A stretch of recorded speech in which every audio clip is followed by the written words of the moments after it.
Welcome, everyone. Day 2 of GeeCON.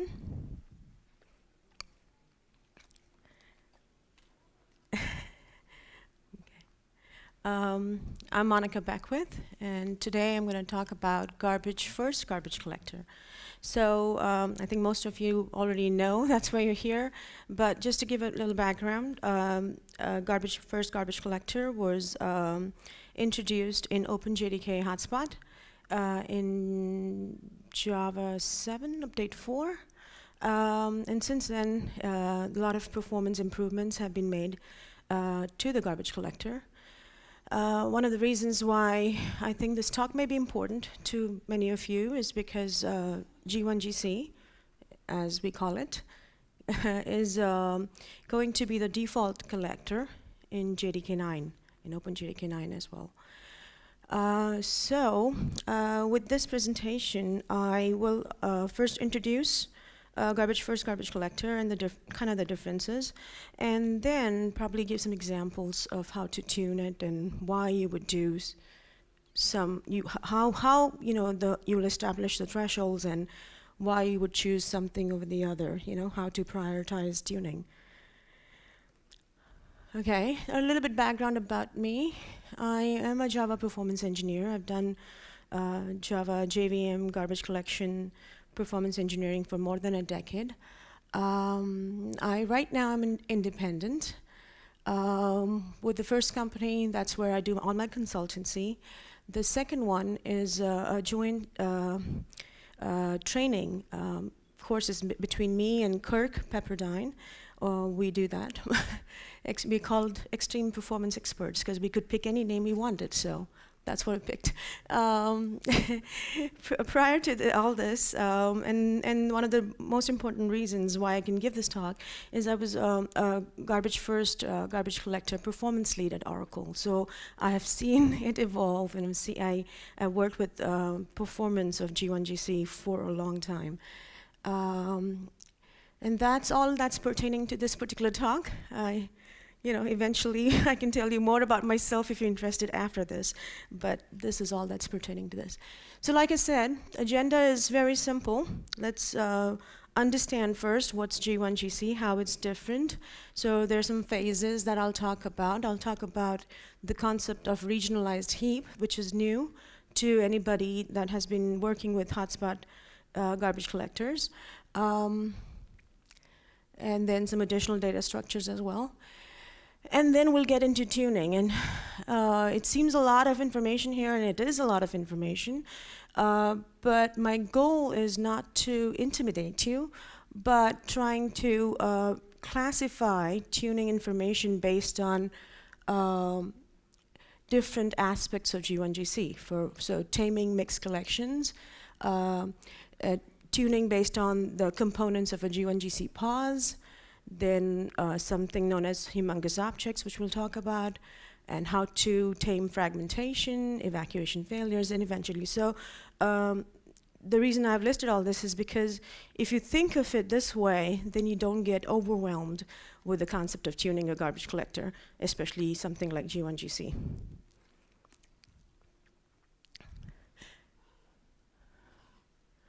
All right, so let's get started. We'll start with G1 GC background. So the first one is regionalized heap. So this is what we know. This is what you've seen for decades, right? You've seen a contiguous Java heap. Whenever you talk about garbage collectors, you'll see this. You'll see young generation up on top and the old generation down here. The young generation has Eden and survivor spaces. Survivor spaces are called S0, S1, to, from, and something, whatever, whatever you feel like naming them at that time. But that's what it is. And the main thing to note here, it's a contiguous Java heap, and the spaces are contiguous. Yes, there is something known as adaptive sizing, where there is a gap, like some kind of buffer between the young generation and old generation. But even then, young generation, old generation is contiguous with the buffer in between them. So with the introduction of first garbage collector, you have the concept of regionalized heap. So what you see here is the same contiguous Java heap, and you have regions, similar size regions. So at startup of your virtual machine, these regions are determined based on your heap requirements. The regions can be anywhere from 1 meg to 32 megs. The goal is to have around 2,048 regions.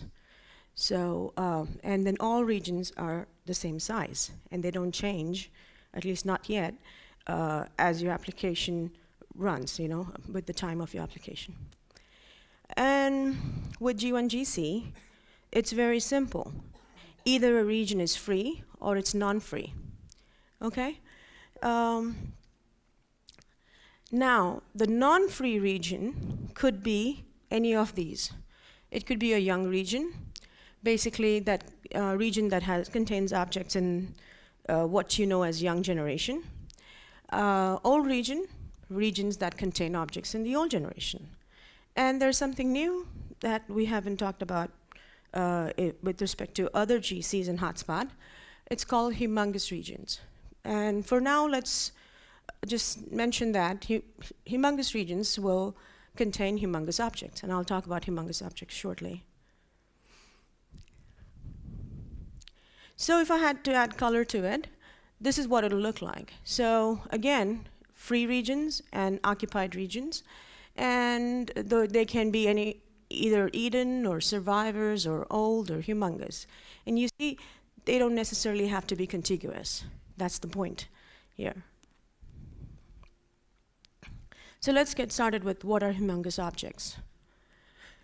So if I use the same color conventions, a young generation region would be blue, an old generation region will be green, and I have three different sized objects. The first one is less than 50% of G1 region size. The second one is greater than or equal to 50% of G1 region size. And the third one is greater than the total region size. So for example, if your G1 region size was 1 meg, so anything less than 50% of 1 meg is the first object. The second one is equal to 50% or almost up to 1 meg minus 1. And then the third one is greater than 1 meg, even if it's plus 1. Okay? So how would G1 allocate these regions onto the heap? I mean, allocate these objects on the heap. The first one will be allocate, which is the less than 50% of G1 region size, will be allocated out of the young generation region, okay? The second one, which was less than or equal to 50%, will be out of the old generation region. Okay, I'm gonna tack back, because I think when I mentioned 1 meg, I should have said less than 50% of 1 meg, and I mentioned 1 meg minus 1, which is not true, because that would be considered humongous. So I'm sorry, I made a mistake in stating that, because it's really important to understand what humongous objects are. So again, anything greater than 50% or more than the region size itself is considered humongous, okay? So because this was less than 50%, so it's just, it'll be just, the first one was less than 50%, so it was allocated out of the young generation. And the second one was allocated out of the old generation, the one that is greater than 50%, okay? And then the third one, you see this one, it's greater than the total region size. So because it needs more space, now it needs a contiguous region. So you see the old generation region 1 in green, and then the region 2 in green are contiguous to each other. So the object is not split, it's allocated right after, to the next region right after the first one, okay? So in G1 terms, the first object is not considered humongous. The second and the third objects are considered humongous. The reason that is true is because the second one, again, is greater than or equal to 50% of the region size. And the third one is not broken up, so it needs a contiguous region. And when G1 allocates a humongous object, it allocates it out of the old generation. So if you must have heard people say allocations happen into Eden, right? But in G1's case, most allocations happen into Eden. But if there is a humongous object, so that will be allocated out of the old generation.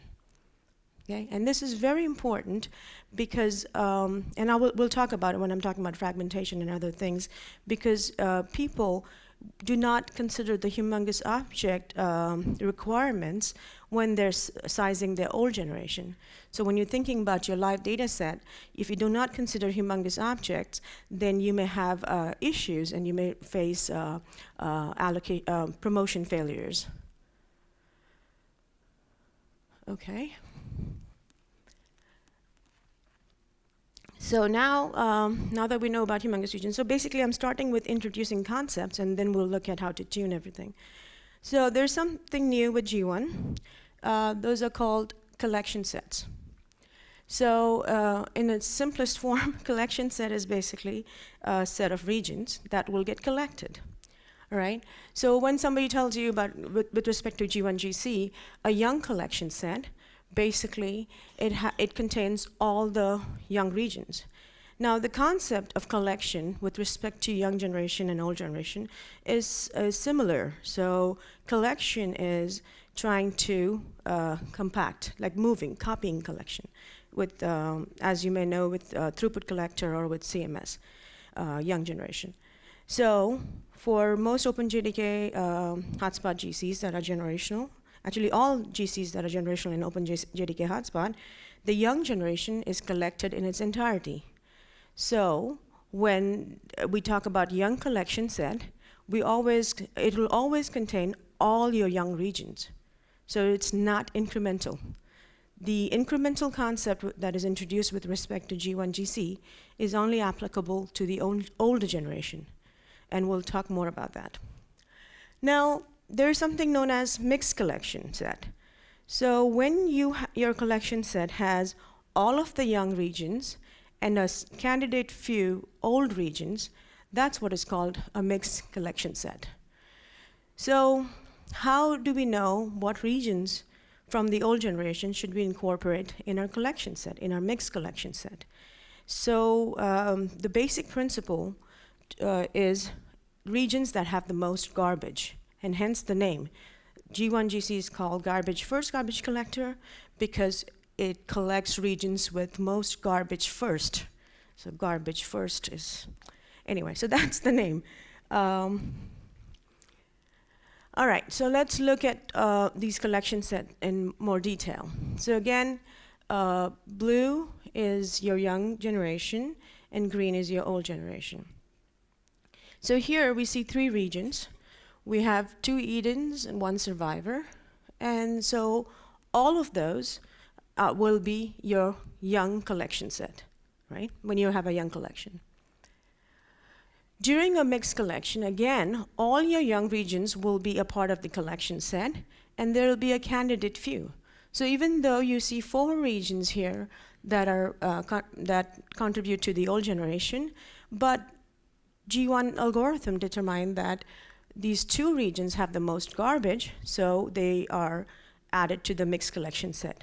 And that's the concept of incremental collection. If you are used to throughput collector, you know the old generation is collected in its entirety. So it's a monolithic collection. So there is no, so anytime you have stop the world pause for the old generation, which is also known as full collection, you do mark, sweep, and compact. Okay, with G1 GC, there are different phases, but the collection, the compaction, is done incrementally. So you do not collect all the old generation regions, you only collect a selected few. So there's another concept with respect to G1, it's called remembered sets. These are additional data structures to help with maintenance of G1 GC. They do add a slight footprint. So if you're looking at footprint and you're comparing CMS, and lots of people do, you know, if they're using CMS and they're moving on G1 GC, you try to test for lots of things, and you will definitely see an increase in footprint because of remembered sets. So remembered sets maintain and track incoming references into its region. So I'm a region, I have my remembered set. And this goes for any region that's occupied. So all regions have their own remembered set. So the job of remembered set is to maintain and track any incoming references to me. So this one is noting down any references that are coming to me. Now, since this can get very expensive, so GeeCON has some optimizations. Because young generation is collected in its entirety, we don't need to track those. So G1GC only tracks two kinds of references: old to young references and old to old references. There's another concept associated with the remembered set, is the popularity concept.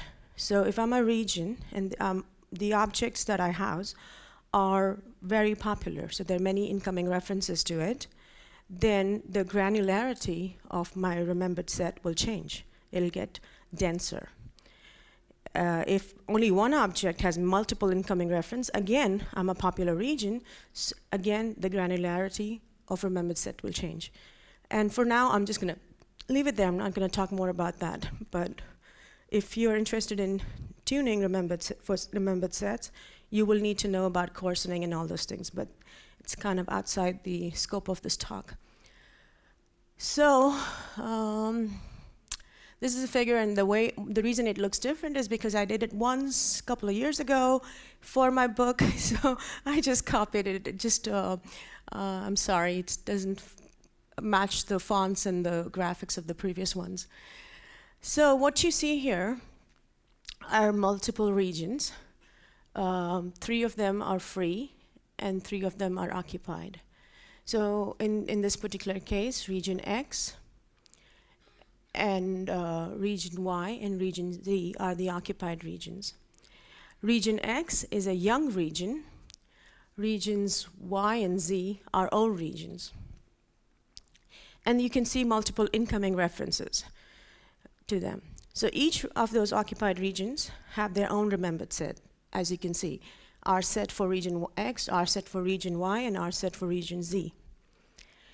So if you look at region X, it has one incoming reference from region Z.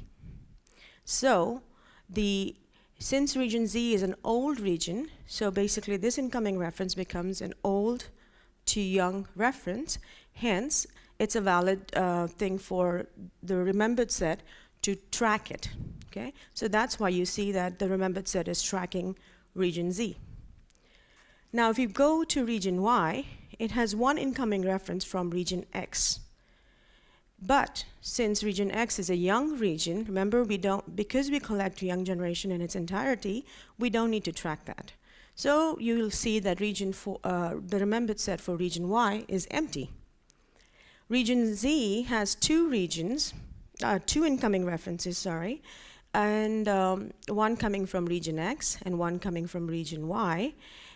Again, region X is a young generation region, so we don't need to track that. So our set for region Z only needs to track the old to old reference. So again, remembered sets only track old to old references and old to young references. That's what it's trying to show here. I'm sorry if I've confused you more. So now we know about the maintenance. We know about the new data structure for that. Let's look at G1GC phases. So here we have different colors, and I hope everybody can see the differences. We start with blue, we move to a little bit of green, then whatever that orangish yellow, then orange, and then red. So what I'm showing here are pauses. So we all know that OpenJDK, most of the generational GCs in OpenJDK hotspot have stop the world pauses. Basically, your application threads are stopped, and your garbage collection threads will start and do the collection work. And so each of that each of those lines here are pauses. So your application started, and we had a bunch of young collections. So 1, 2, 3, 4. At that white line, what happened is our heap occupancy crossed our threshold. So this threshold in G1 GC is called initiating heap occupancy percent, which I called IHOP. It's very easy to remember. So once occupancy crosses IHOP, something known as marking starts. So we do marking to find out live objects, right? In G1 GC, marking is called concurrent marking, and it's multi-phased. So right here, what you see are all the stop the world pauses that are in the multi-phased marking. So initial mark, remark, and cleanup, the small pause that you see, those are part of the concurrent marking phase. So yes, it's concurrent, and most of the work is done concurrently, but it does have pauses, and those are there. Initial mark is kind of called piggybacked. Basically happens at the same time as your young collection. So basically you will not see it to be, you'll notice that it's probably the same, it takes the same stop the world time as your young collections. Cleanup is very small because it just tries to see if it can, it does try to reset stuff, and so it does very small work that needs to be done in a stop the world format. So between your initial mark and your remark, you can see multiple young collections. And that's what is called the concurrent phase. That's when the concurrent phase happens. So the concurrent phase, some of the concurrent phases can be paused by a young collection. Right after cleanup, you will see another young collection, and that's where it determines how many old generation regions we need to collect, how many collections, mixed collections, we need to have. So right at that pause, it was determined that we just need to do 5 more mixed collections, and we'll be happy.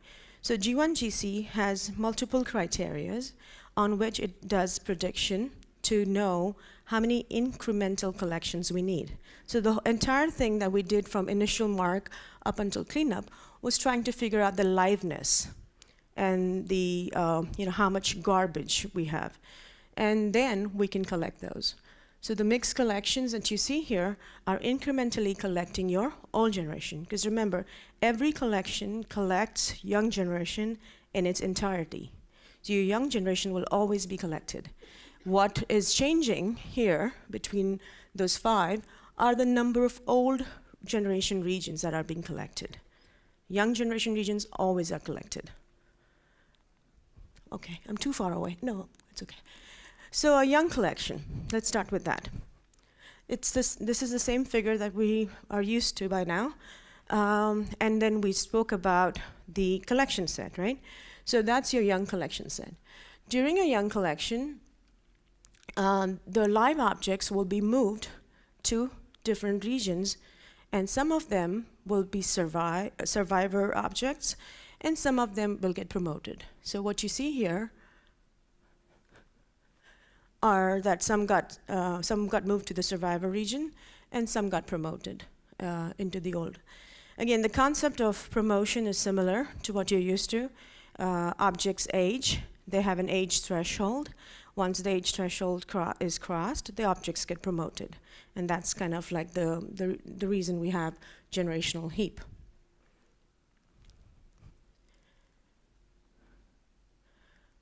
All right. All right, so now so basically in the last one, what you saw was that the heap is getting more regions in. So basically the occupancy of the heap is increasing. So then we start. So what I'm trying to do is kind of connect this theory to what we just saw earlier, those pauses that we saw earlier. So as your heap occupancy increases, we reach the marking threshold, and then we start our marking cycle. So again, the IHOP that we were talking about is a simple threshold to start concurrent marking. So in So this threshold is adaptive now.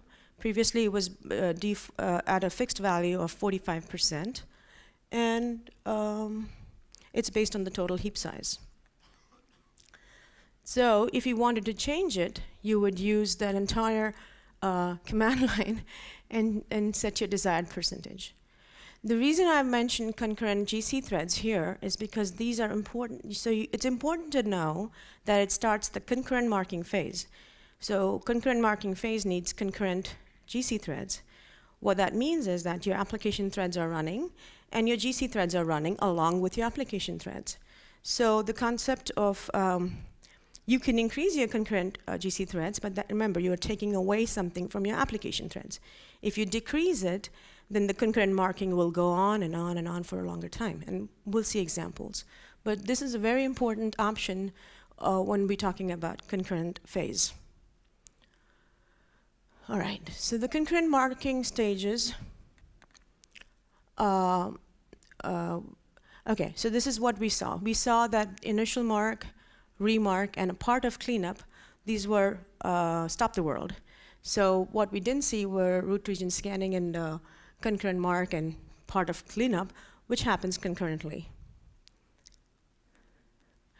All right, with another important option is that with JDK8 update 40, there's something known as class unloading with concurrent mark. And now, people that may have performance issues, because they previously with CMS, class unloading also was enabled by default, but G1 did not have any of that performance optimization. And the optimization went in JDK8 update 40, so now G1 GC can do class unloading with concurrent mark, and if you're having that problem, please go ahead and update your JDK. So during cleanup, there's an important thing that happens. So if cleanup finds an old region that's completely full of garbage, it's full of garbage, there's no live object in it, it can reclaim it during cleanup. So it doesn't have to wait for a stop the world pause to reclaim that region. So many a times, if you have a lot of humongous objects that are short-lived, they can be reclaimed right then. They don't even have to go to mixed collections. And actually, up until JDK8 update 40, I think, that was the only way, other than full collection, but nobody wants a full collection. Other than full collection, cleanup was the only time a humongous object would be reclaimed, sorry. So now we know about young collection. We started our marking cycle. We completed a marking cycle. During cleanup, we reclaimed full garbage-filled regions. Now we can start our incremental collection, which in G1 lingo is called mixed collection. So the same heap again. And we know about the collection set already. So we have all the young regions, remember, and a few candidate old regions. And right after a mixed collection, you see some objects moved to the survivor spaces, and some got promoted. And from old also, the regions had mostly garbage, so only a few got promoted into other old regions. Okay? So now we've introduced all the concepts, and we can move on to tuning. So we'll start with taming mixed collections. So why do we need to tame mixed collections? So say your young collections are meeting your system level agreements, right? So remember when I showed you this past time histogram, I said that young generation is always collected in its entirety. So if your young generation is kind of similar sized and your allocation pattern is similar, you know, you can pretty much tell how much time it's going to take. But sometimes your mixed collections, because they also have old regions, may blow your pastime targets.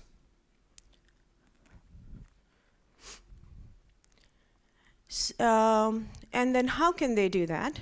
Either the mixed collections are far too frequent and too many. What does that mean?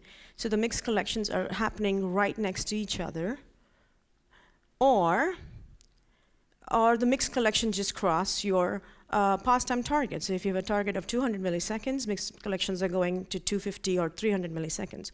So they're just getting expensive. Okay? So here's an example.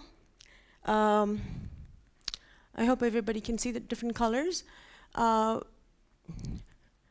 in this particular case, what you see towards the right are mixed collections. So they're all same. So we have 1, 2, 3, 4, 5, 6, 7 mixed collections. Everything else are, all other collections, including those first 6 mixed collections, are okay. They're not crossing my pause time threshold, except for the last one. So that becomes very expensive, and it blows my system level agreement. So what can we do? Now, if meeting the SLA, the latency SLA, is your only concern,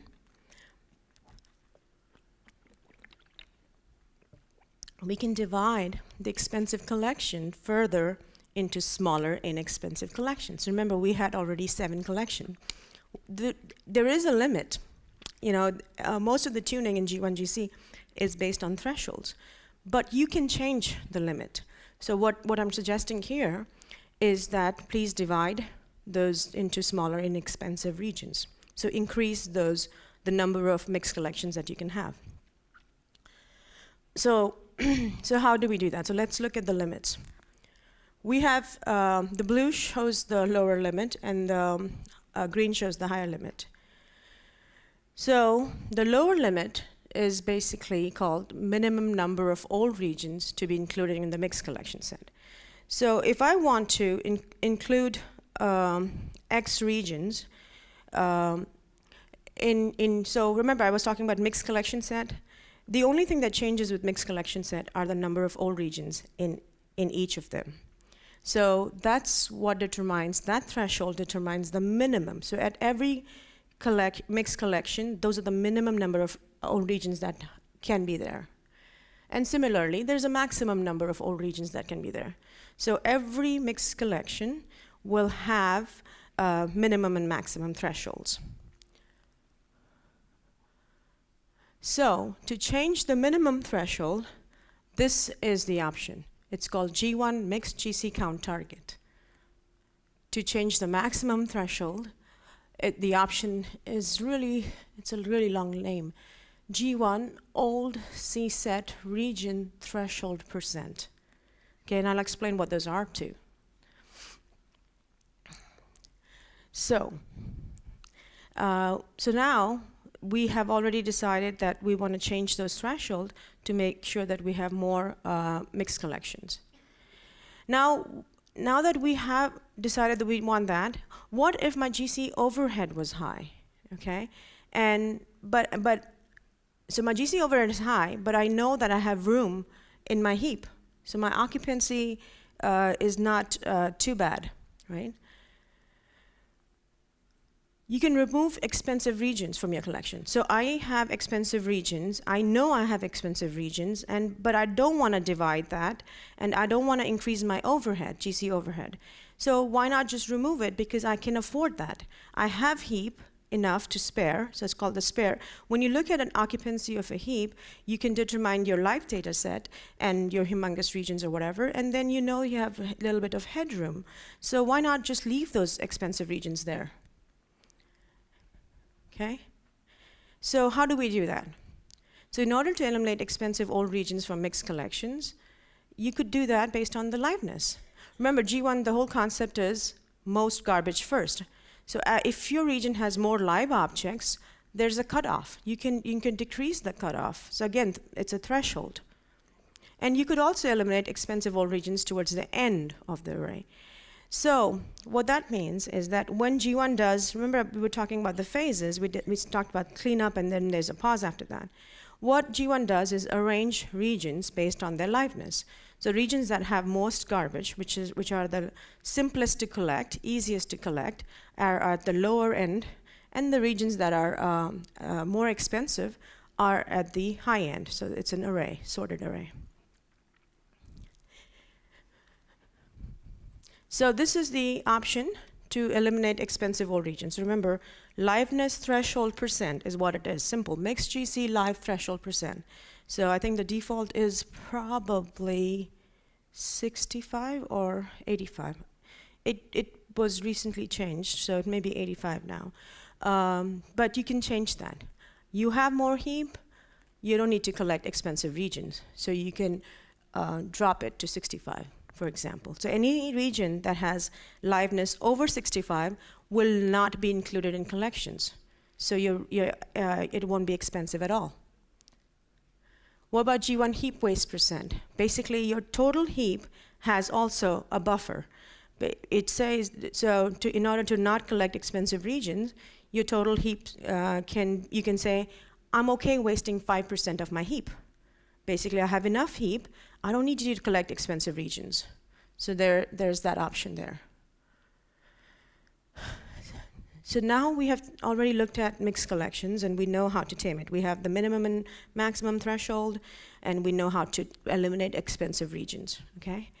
Now let's move on to the components of G1 pause. And these components are what you would see in parallel GC as well and CMS as well. It's the work done, okay? So here what I've done is I've plotted the components. So at the bottom are the components.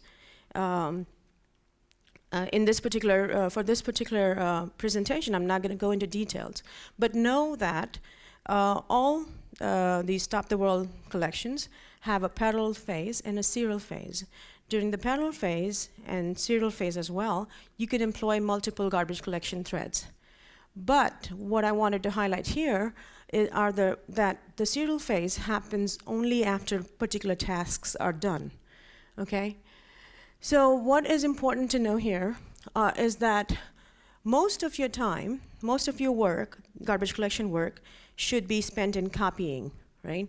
Because that's the most expensive part, is copying objects, you're moving objects. So if you see something that's not, so if you see that the pause time, the parallel time, and the object copy times are not tracking each other, then that's a reason to investigate further. So this is in text, the same thing I mentioned. Ideally, you would see that most of your pause time is spent in copying live objects, all right? So the same graph, you see all those dots are pretty much tracking each other, right? Which is good. So those dots, if you look at the colors, the topmost line is pause time, the second one is parallel time, and then the third one, the light blue, is object copy times. But what if that's not the case? Like I mentioned, if the copy times, if something else is happening. So, for example, in this particular graph here, I'm going to look at the first one. You see that there's a lot of gap between the pause, the parallel, and the copy times. And that is because of that yellow dot right there. So if you look at that, it's update RS times. So basically for that particular pause, my update RS times was the contributor, and the one before that too. You see how the yellow one is going up and down? So that's a reason to investigate. There's another one that I see, it's called other times. That's another reason to investigate. So whatever gaps you see between the pause time, the parallel time, and object copy times, those are reasons to investigate further. Again, there's another example here, right here. So again, I see that my update RS times are high, and my other times are high. So again, I'll go and investigate that further. Not to intimidate you, but this is what a good log would look like. So you see different phases here. Remember the parallel times I mentioned, and that's what I used to plot that. That's just one Stop the World pause. So you have parallel time, which is you have the worker start, external route scanning, update RS, scan RS, code route scanning, object copy termination, and then comes the serial phases. These are the serial phases, basically code route fix-up and all those things. So what's important here is to note that reference processing time is also a part of that. You can see that here. And many times, many people may see those increased, and then that's when it's a reason to investigate reference processing for your application. Okay?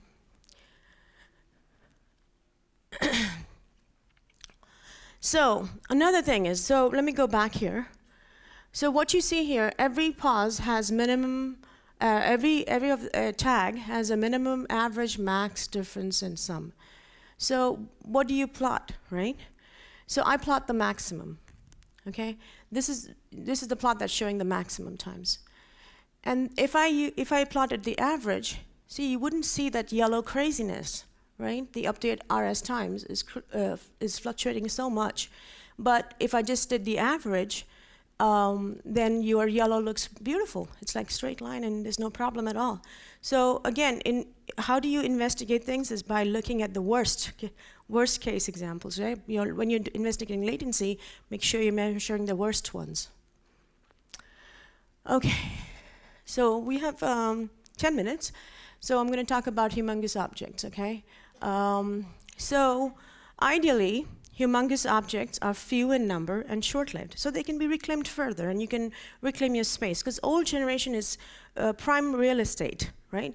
You want to just keep everything that is long-lived in there. So you just want to reclaim that's short-lived. A long-lived humongous object can cause evacuation failures, since humongous regions add to the old generation occupancy, and many a times we forget that. So we don't size the old generation properly, and that could lead to evacuation failure. Okay? So the case that I had shown earlier shows that, right? It's an example of that. So with respect to that particular case, what did we see? Humongous objects are allocated out of the old generation. Humongous objects are not moved. They are fixed in place. And like I mentioned that, since JDK 8 update 40, they can be collected during a young collection. What else did we notice? We noted something called wasted space. Remember, humongous objects will need contiguous space contiguous regions if they span more than your region size, and then it's not going to put another humongous object over there. That space is just wasted. Okay, so keep that in mind too. This wasted space is called internal fragmentation,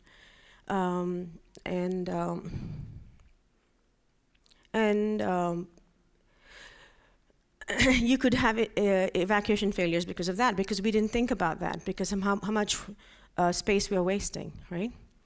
So even if you have +1 byte over your size, it'll need a contiguous region, but that entire space is wasted. So now, since we've spoken about fragmentation, let's look at other fragmentations in G1 collector. And just because the word is fragmentation doesn't mean it's bad. It's a good thing with respect to G1. So G1 is designed to absorb this kind of fragmentation. Remember I mentioned about the heap waste percent? The default is 5%. So G1 is designed to not collect 5% of your heap by default, because it doesn't want to collect expensive regions. That's the whole goal of G1 GC. So you will need little more heap than you were previously used to, because you're okay spending 5% and not collecting that at all. So, like I mentioned, the trade-off is so that expensive regions are left out. Okay? I mentioned about the mixed GC liveness threshold percent. That's also there because you don't want to collect expensive. Remember, I'm repeating this over and over again. These are thresholds there because G1 does not want to collect expensive regions. So it's okay to have a little bit of those internal fragmentation, and default for G1 GC liveness. Okay, here I mentioned 85 because that's the latest number. Again, trade-off so that expensive regions are left out. And then humongous objects, I already mentioned about the wasted space. And humongous objects also have something called external fragmentation. When you're trying to allocate humongous objects into contiguous regions, so you have regions, but you don't have contiguous regions in the old generation. So guess what? That's called fragmentation. But when they die, when the humongous objects die, that external fragmentation dies with it. Okay. So why was fragmentation important to know, right? if you didn't know, if I didn't mention to you that G1 is okay with certain fragmentation, so if you don't know that concept of 5% of wasted space or 85% liveness, then you will encounter evacuation failures. Most of the tuning, when we did it earlier on in G1, people were encountering that because they had no concept of this kind of absorbing fragmentation. So fragmentation can lead to evacuation failures. And so what are evacuation failures? Evacuation failures are also called promotion failures. And in your pause, you will see something called two-space exhausted and evacuation failure time, how much time it took for that failure to happen, to collect dead objects. So what is evacuation failure? When there are no more regions available for survivor or promoted, which is also known as tenured objects, G1 encounters evacuation failure. And evacuation failure is expensive, and the usual pattern is that if you see a couple of evacuation failures, full GC will follow. Evacuation failure is nothing new with respect to G1. You see promotion failures in throughput collector, you see promotion failures and concurrent mode failures, even worse, in CMS. So nothing new here, but the thing is that with CMS, you will see a full garbage collection. With G1, it tries to recover itself and not lead to a full collection. So how do we avoid evacuation failures? First of all, don't overload your command line. When you're trying to test G1, when you're trying to move to G1, just give it a heap size and your pause time target, and that's pretty much it. Because the more stuff you put on the command line, you may be restricting G1's adaptiveness, and its prediction logic may get compromised because it doesn't have freedom to move around. So that's what I mentioned. What else? Your live data set plus long-lived transients. Every application will have some transients, and they may be long-lived as well. So if you do not know what your long-lived transients are, then you won't be able to size your old generation properly. So it's not just your live data set, but those transients that you need to accommodate. So the headroom that you keep in your heap has to be able to accommodate those transients. And this is not just something similar, this is true for other garbage collectors as well. It's nothing new with G1. So recommendation is to check LDS, which is your live data set, and increase heap to accommodate everything in the old generation.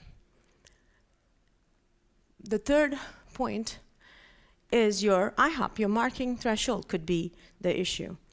So make sure your marking threshold can incorporate your LDS and the transients, okay? If your IHOP is too high, your marking gets delayed. If your marking gets delayed, your incremental compaction gets delayed. Incremental compaction gets delayed, guess what? You're dooming yourself to evacuation failures. So you gotta understand what to change your IHOP to. What about your marking cycle itself? What if it's taking too long to complete? Remember the concurrent marking threads I mentioned? Increase them and reduce your start marking cycle earlier. Two-space pairwise, I'm going to skip that. So here's an example. This is just a simple incremental warehouse benchmark. What you see here are it's basically a heap occupancy graph. And what you see here in yellow is your old generation occupancy after garbage collection. You see how your old generation occupancy keeps on increasing?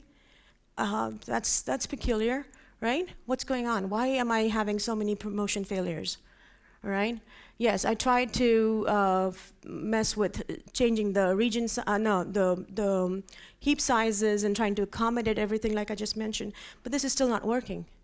So then I go plot the histogram. Remember, I have the pause times. I try to plot it.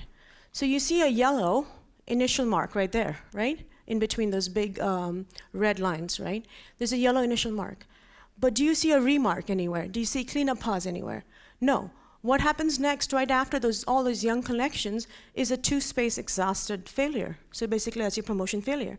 So what happened here?